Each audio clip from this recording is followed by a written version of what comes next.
Avons-nous une vision plutôt élitiste de la vérité?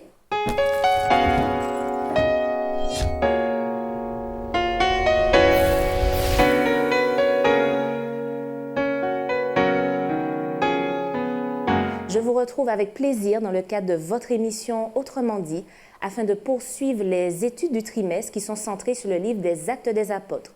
Nous sommes à présent dans Actes chapitre 9. Vous pouvez lire jusqu'au chapitre 12 afin de partager avec nous les réflexions du jour qui seront menées avec Eddie Michel Carpin et Marvin Martial. Bienvenue à tous les deux. Alors pour rappel, nous nous étions quittés sur la conversion d'un homme, de Saul, qui a été nommé par la suite Paul.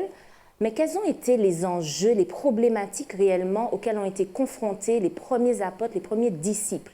Alors, lorsque nous lisons le récit des Actes, Luc met en évidence certaines difficultés, notamment la première, celle de la persécution, celle qui mettait en avant l'opposition que rencontraient ces disciples qui prêchaient un nouvel évangile, qui prêchaient de nouvelles croyances et qui suscitait chez les Juifs justement cette opposition. On a eu l'occasion de voir précédemment aussi la réorganisation de l'Église qui est un enjeu majeur puisque le groupe de disciples grandissant, il était nécessaire d'adapter le fonctionnement de l'Église à cette nouvelle donne. Maintenant, face à tous ces défis, il était aussi important pour l'Église de pouvoir répondre à l'exigence de la mission, qui était celle de partager le message avec le plus grand nombre. Est-ce que là, il y avait vraiment des difficultés pour les disciples de pouvoir s'approprier cette mission et réellement de l'accomplir? Je pense qu'il n'y avait pas de difficulté première à s'approprier la mission. Je pense qu'après la résurrection de Jésus, les disciples quand même ont passé au moins 50 jours où ils ont pu échanger avec Jésus, ils ont pu comprendre quelle était véritablement la raison d'être de la venue de Jésus et la perspective justement que Dieu leur offrait de pouvoir partager l'Évangile. Maintenant, il faut comprendre qu'au sein du peuple d'Israël, puisque les disciples étaient eux-mêmes des Juifs, pouvoir partager cette bonne nouvelle sur la terre entière, je pense qu'ils n'ont pas pleinement compris. Mais est-ce que c'était des contraintes plutôt logistiques ou c'était... ils ne comprenaient pas cette dimension qui était attendue d'eux? Alors, je ne pense pas qu'ils ont premièrement réfléchi à la contrainte logistique. C'était tout d'abord un concept spirituel par rapport à la mission elle-même. D'ailleurs, les disciples vont d'abord rester à Jérusalem et ils ne vont pas faire d'efforts pour aller ailleurs. Quand bien même la parole de Jésus dans le livre des Actes au chapitre 1, verset 8 et suivant, Jésus leur dira « Vous serez mes témoins à Jérusalem ». À Samarie, dans la Judée et aux extrémités de la terre. Mais je pense que les disciples n'ont pas vraiment compris la portée de la mission que Jésus leur confiait. Et c'est pourquoi, la première difficulté auquel ils ont été confrontés, eh bien, ça a été la persécution. Mais en même temps, la persécution a permis aussi de pouvoir sortir de Jérusalem, se tourner vers la Judée, et c'est d'ailleurs la progression que l'on va découvrir dans le livre des Actes des Apôtres, c'est qu'effectivement, ils vont se tourner vers la Judée de force. Parce que Dieu utilise tous les moyens alors pour arriver à ses fins. Oui, tous les moyens, parce que les hommes ne comprennent pas forcément la portée de la mission de Dieu. Et ils la comprennent alors avec leur propre perception, avec leurs propres limites. Et parfois, il faut des événements extérieurs à eux pour que finalement, eh bien, cet évangile, parce que la nécessité, c'est que l'évangile soit prêché. Alors, si par les moyens normaux, eh bien, cet évangile ne l'est pas, eh bien, de toutes les façons, donc, tous les coups sont permis alors? Je ne dirais pas que tous les coups sont permis, mais je pense que Dieu fait aussi et des situations se mettent en place. Et ça va provoquer, oui, parce que je ne dirais pas forcément que ce soit Dieu qui ait poussé et qui ait mis les persécutions, mais le partage de la bonne nouvelle de Jésus gênant, eh bien, ça a suscité des persécutions. Eh bien, la persécution a fait qu'ils sont sortis de Jérusalem et le message a commencé à se répandre hors de Jérusalem. C'est ce que l'on observe. Il s'est répandu hors de Jérusalem, mais est-ce qu'il s'est répandu à toutes les nations comme le demandait Jésus? Mais il faut comprendre que c'est une volonté de Dieu de rendre ce message universel. Maintenant, comme le disait Eddie Michel, les disciples ont eu l'occasion d'entendre Jésus parler de cette mission, d'échanger avec lui sur le contenu. Maintenant, il y a forcément ces réticences, parce que lorsqu'on a une bonne nouvelle, on veut en général le partager avec ceux qui sont proches, avec la famille. Quels étaient les freins des disciples alors? En fait, ils n'ont pas de frein au départ. Et Marvin était en train de dire que les disciples ont commencé avec leurs parents, leurs amis, les proches. Et c'est ce qui s'est passé quand on lit véritablement le livre des Actes des Apôtres. Ensuite, il y a la Pentecôte où il y a des gens, des natifs de nations ailleurs, mais qui sont quand même des Juifs. Ils sont nés ailleurs, mais ce sont des Juifs. Ils viennent, ils entendent le message. Leur cœur est déjà, je dirais, labouré, il est déjà préparé à la réception du Messie. De fait, le message se répand.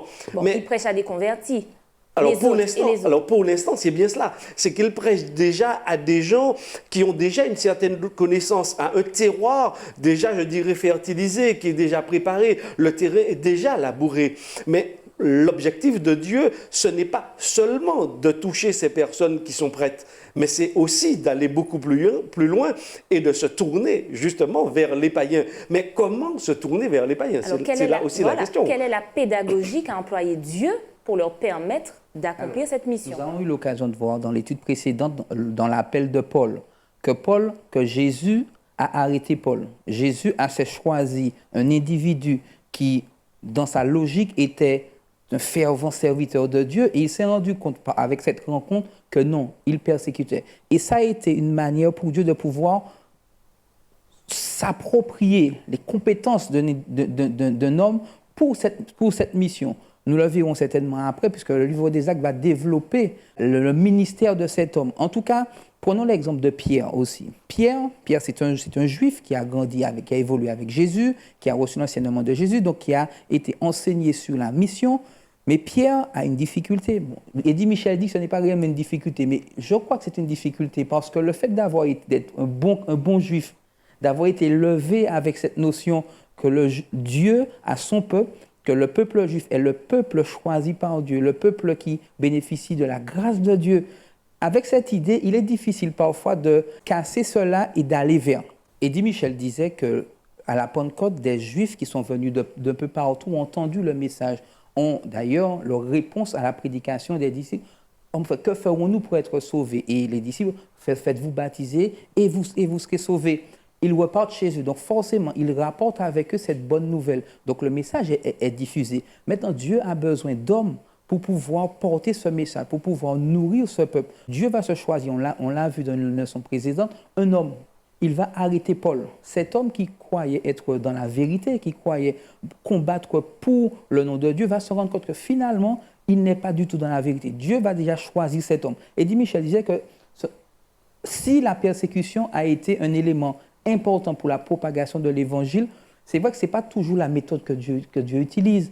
Et on voit que Dieu va prendre cet homme et le choisir, l'équiper pour cette mission. Lorsqu'on parlait de l'apôtre Paul, ce qui est intéressant d'observer, c'est que les disciples, y compris Paul, ce sont des Juifs. Mais ils n'auront pas forcément la même réaction face au message de Dieu.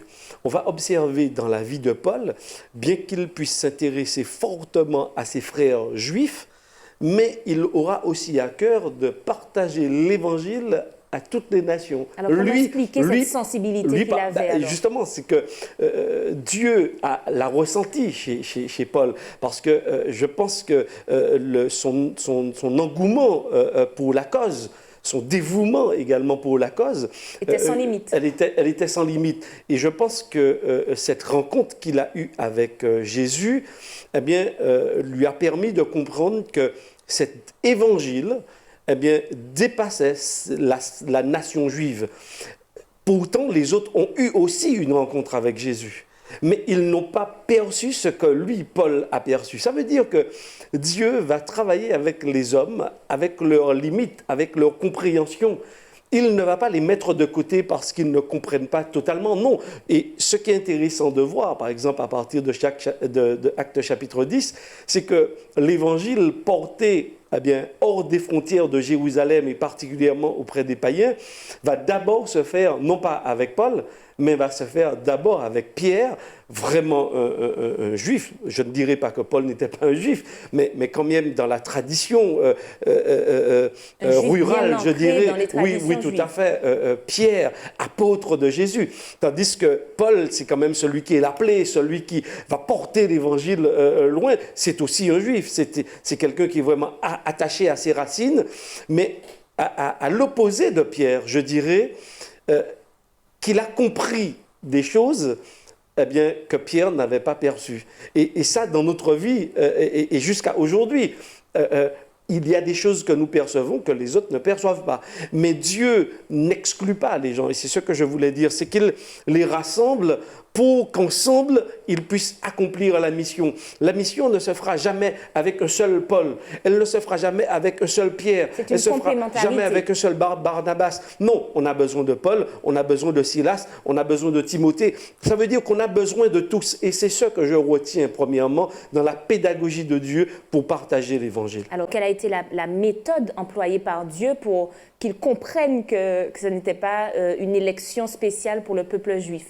Alors, Pierre va faire une expérience particulière.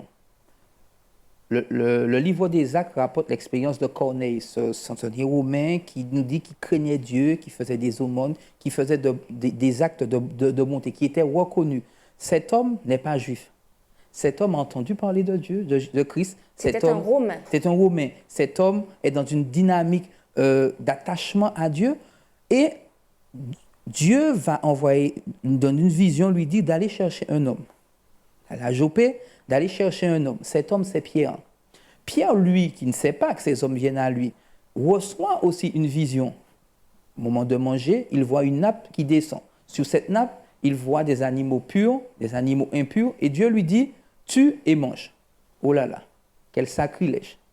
Comment peut-il voir dans cette vision et entendre cette recommandation, tue et mange? Lui qui est juif, lui qui a une claire distinction entre les animaux qu'il faut manger et ceux qu'il ne faut pas manger, il entend tue et mange.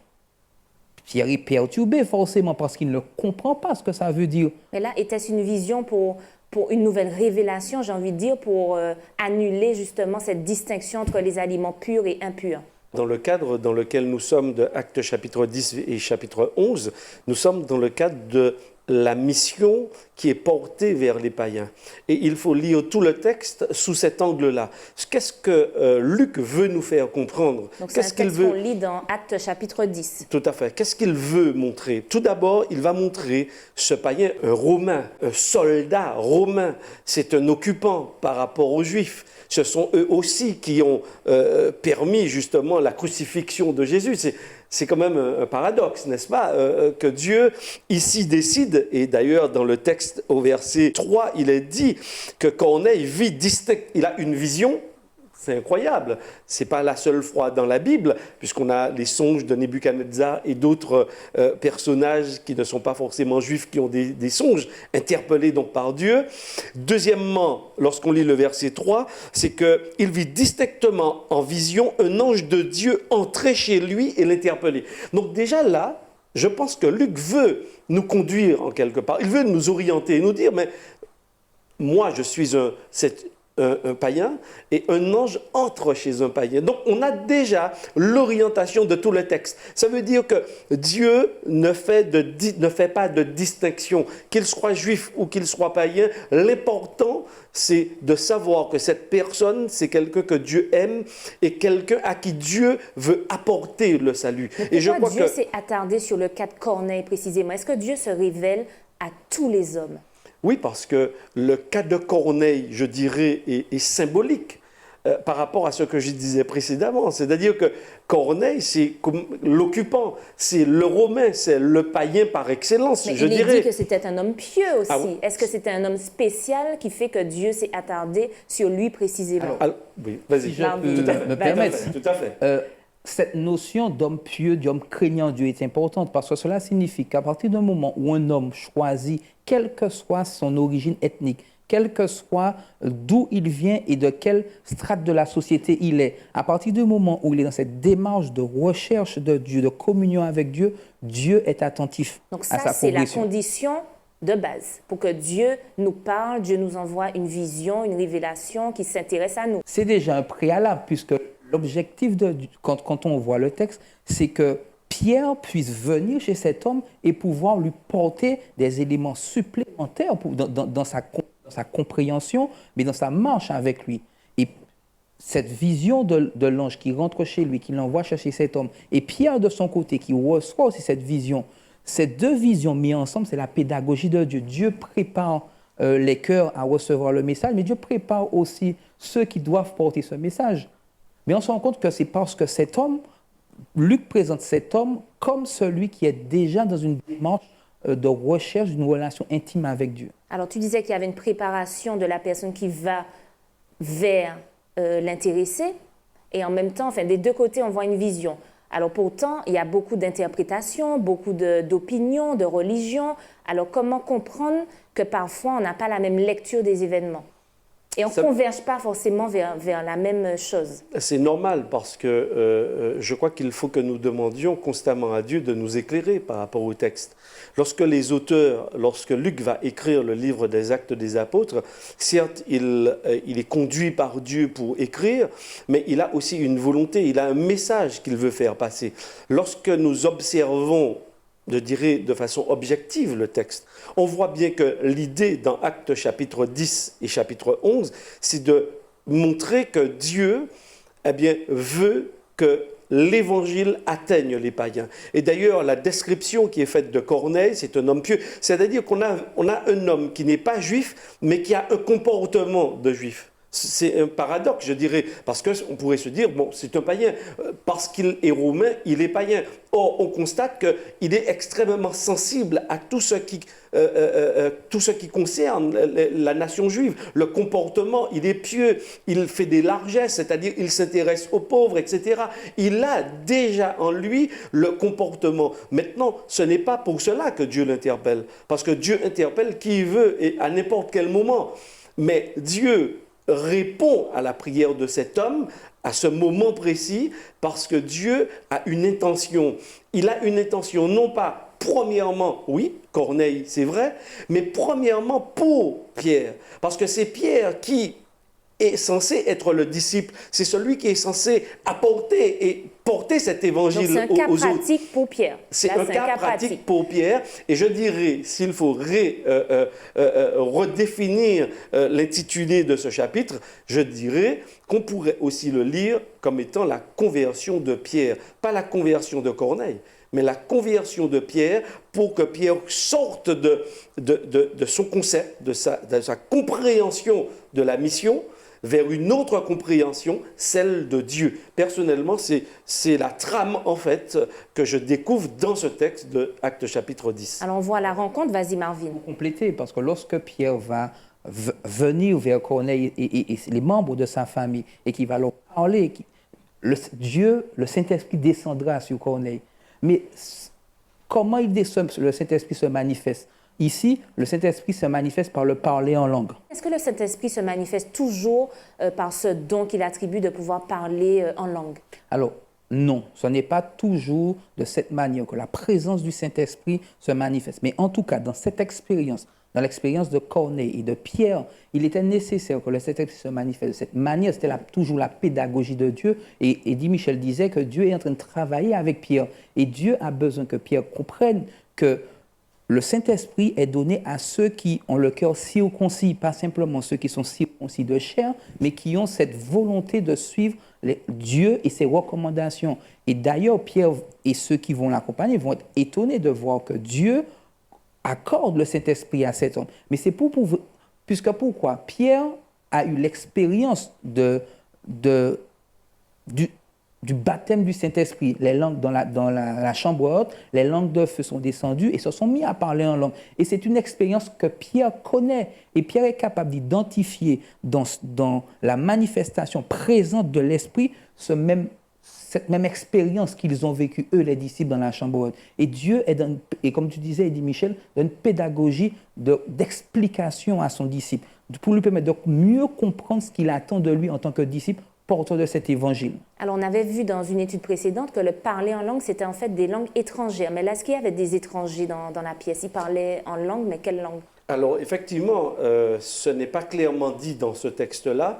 Par contre, pour faire écho à ce que Marvin disait tout à l'heure, dans Acte 11, verset 15, c'est-à-dire lorsque Pierre va expliquer aux autres apôtres le phénomène, voici ce qu'il va dire. « À peine avais-je pris la parole que l'Esprit Saint tomba sur eux comme il l'avait fait sur nous au commencement. » Donc, Marvin a fait une association. Et effectivement, Pierre fait une association très claire entre ce qu'ils ont vécu et ce qu'il a pu observer. Donc, pour lui, les choses sont claires. Ce n'est pas une autre manifestation, mais elle est similaire. Il dit, comme il l'avait fait sur nous au commencement. Donc, pour Pierre, il n'y a aucun problème. Ce n'est pas quelque chose de particulier, quelque chose d'étrange. Au contraire, si Pierre l'a identifié, c'est parce qu'il avait une référence. La référence, c'est ce qu'ils ont connu précédemment dans Actes chapitre 2. Est-ce qu'un polyglotte a de fait le Saint-Esprit? Non, pas particulièrement. Mais c'est le don de parler plusieurs langues. On l'a vu dans une leçon précédente. Un des dons. Quelqu'un peut être polyglotte, mais parce qu'il l'a bien appris à l'école, parce qu'il a des facilités. Donc oui, il entend et il peut répéter. Et il y a des gens qui ont ce profil, qui ont ces talents-là. Maintenant, dans le cadre du livre des Actes des Apôtres, et particulièrement du don des langues, il est dans un cas donné de l'évangélisation. C'est-à-dire, c'est un cas donné où des gens ont besoin d'entendre, de comprendre. Pierre ne sait pas ce qu'il doit faire avec la famille de Corneille. Il ne sait pas. On l'invite, il entre dans une maison, il répond à l'appel de Dieu et il l'identifie ainsi. Il dit oui, mais il comprend que la vision, en fait, répond à l'appel de Corneille de venir chez lui. Mais Pierre, qu'est-ce qu'il fait? Il prêche l'évangile, il dit ce qu'il sait de Jésus, mais il ne sait pas ce qu'il va faire au bout. Et c'est pourquoi, en fait, ce n'est pas Pierre qui prie et que l'Esprit descend. L'Esprit le surprend. Dans le texte, il le dit.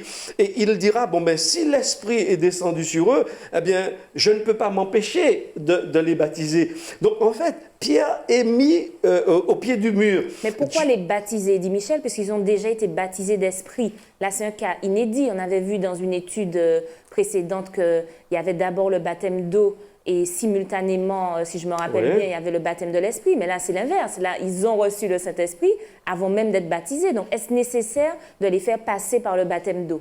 Le baptême est une exigence de Christ. Celui qui croira se fera baptiser. Ici, Dieu choisit la méthode, Dieu choisit le tempo.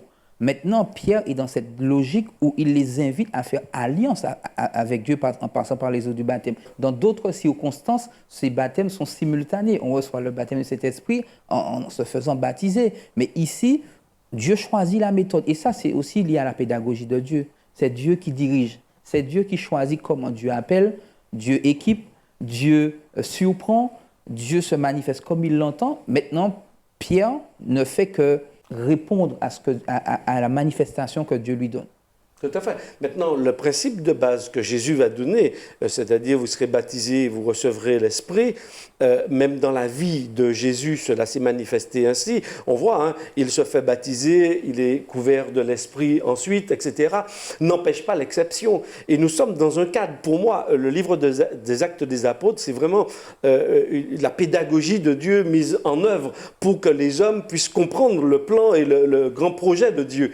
Et il me semble qu'ici, Pierre, je ne sais pas si à l'issue de la prédication et que ces Juifs, ces Roumains lui avaient demandé le baptême, il aurait été embarrassé parce que, bon, il ne savait pas ce qu'il aurait fait. Alors Dieu prendra les devants et le mettra au pied du mur et lui dira, et il dira lui-même, bon, si ils ont reçu l'Esprit, est-ce que moi je peux, moi un homme, parce qu'on comprend bien qu'il y a de la réticence derrière dans le langage de Pierre. Il dit, mais moi, j'aurais peut-être pas baptisé, mais si l'Esprit se manifeste, ça veut dire que je ne peux pas m'opposer à l'Esprit. Et d'ailleurs, dans le livre, au chapitre 11, c'est exactement la façon dont on voit que Pierre donc, a bien compris la pédagogie de Dieu et il va l'expliquer. aux autres disciples. Et c'est ensuite, lorsque les disciples vont bien comprendre cette pédagogie, qu'ils vont commencer à louer Dieu pour ce qui s'est produit dans la maison de Corneille. Parce que sinon, ils étaient venus pour discuter. Ils étaient troublés, en tout cas, de ils cet étaient venus événement. pour discuter à bâton rompu avec Pierre, pour lui demander des comptes. Mais comment se fait-il que tu es baptisé, etc. Des non-juifs, tu as été chez eux, etc. Donc, on était là plus sur l'angle de la polémique. Alors que lorsque Pierre va raconter les événements tels qu'il les a vécus avec Dieu et par l'Esprit, eh bien, eux-mêmes, ils vont aussi dire, OK, nous ne pouvons qu'accepter le projet de Dieu et le plan de Dieu. C'est vrai qu'on s'est beaucoup attardé sur l'histoire de Corneille, riche d'enseignements, mais il y avait également d'autres éléments assez surprenants dans les chapitres qu'on a étudiés, notamment la guérison d'un paralytique. On a même une résurrection de Tabitha qui est relatée dans Acte 9. Alors, par quel intermédiaire Pierre pouvait agir? Est-ce que c'est lui qui avait un pouvoir de pouvoir faire tous ces miracles, ou est-ce que c'est Dieu qui agissait à travers lui? Comment comprendre ces miracles opérés? Pierre était un homme comme nous. Donc Pierre, de lui-même, n'avait aucune capacité particulière pour pouvoir opérer ces miracles. Mais lorsque nous lisons Jean 14, verset 2, Jésus leur dit, « Celui qui croit en moi fera des choses similaires à ce que j'ai pu faire, et sinon en fera plus. » Mais qu'en est-il aujourd'hui? On n'a pas le sentiment de voir des personnes ressuscitées, des personnes paralysées qui marchent. Alors comment comprendre cela? Je crois que dans l'Évangile, Jésus va dire qu'il y a des signes qui vont accompagner la prédication de l'Évangile. Et je crois qu'il ne faut pas minimiser aujourd'hui encore la prédication de l'Évangile. Je crois que ces mêmes miracles se produisent. Maintenant, ils sont toujours le résultat de la volonté de Dieu. C'est-à-dire que c'est Dieu qui est à l'origine. C'est Dieu qui prend l'initiative. Maintenant, oui, il y a des miracles qui se produisent. Peut-être pas aussi souvent, peut-être qu'on ne le voudrait, mais il y a des miracles qui se produisent. Il y a des personnes qui clairement disent, si je voyais un miracle de la sorte, je me convertirais de suite. Il me semble que c'est ce qui se passait. Suite à des conversions, on dit que les habitants le virent, se convertirent. D'ailleurs, on peut s'interroger sur le mobile. Tu as raison en partie. Maintenant, il faut se souvenir que les pharisiens, et beaucoup de pharisiens, beaucoup de prêtres ont vu des miracles opérés par Jésus. Et pourtant, ils disaient que c'est par l'esprit de Belzébul qui chassait les démons. Donc, quand quelqu'un ne veut pas croire, quoi qu'il arrive, que soit il ne croit ce pas. qu'il a à se présenter devant lui, il ne va pas croire. Maintenant, parfois, Dieu va permettre un miracle pour que le nom de Jésus soit renforcé, pour qu'il soit exalté, pour renforcer la foi. Mais souvent, le miracle ne suscite pas la foi. Le miracle suscite l'émotion. La conversion, quand même. Le miracle va susciter l'émotion. Qui conduit à la conversion. Qui peut conduire à la conversion et qui doit mûrir. Mais ça, ce sont des points de départ.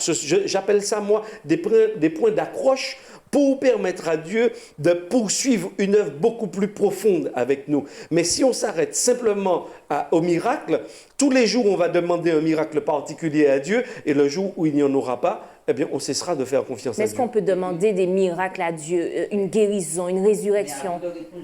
Oui. Insister sur un verset qui dit, dans Acte 9, verset 32, comme Pierre visitait tous les saints, il descendit aussi vers ceux qui demeuraient à Lydde. Ici, je rebondis sur ce que dit Michel disait. Pierre n'est pas là pour faire des miracles. Pierre est là pour encourager les saints. Pierre va sortir de Jérusalem, va vers ces communautés qui ont besoin de soutien. Et le miracle va venir accompagner ce ministère de soutien qui est celui de Pierre. Le miracle est là pour pouvoir renforcer la foi, édifier ceux qui sont dans la foi. Est-ce qu'aujourd'hui, on peut demander à Dieu une guérison, une résurrection? Dieu veut probablement qu'on soit tous en bonne santé, qu'on soit tous vivants.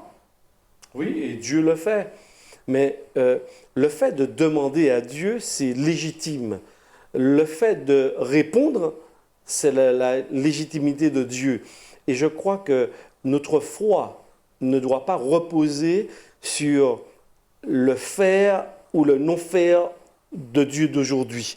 Mais la foi doit se fonder premièrement sur ce qu'il a fait, c'est-à-dire sur sa venue, sur sa mort et sur sa résurrection. Ça doit être le socle de notre foi.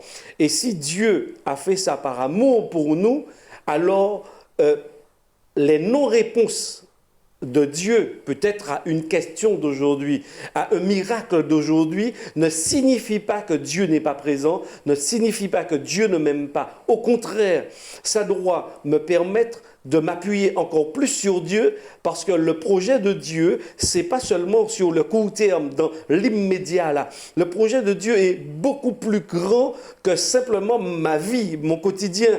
C'est beaucoup plus vaste que ça. Et je crois que Dieu a besoin que j'entre dans son projet avec lui pour lui faire confiance et m'appuyer entièrement sur ce qu'il a fait, ce qu'il fera. C'est déjà écrit noir sur blanc dans le texte biblique et on a déjà même la victoire du Christ.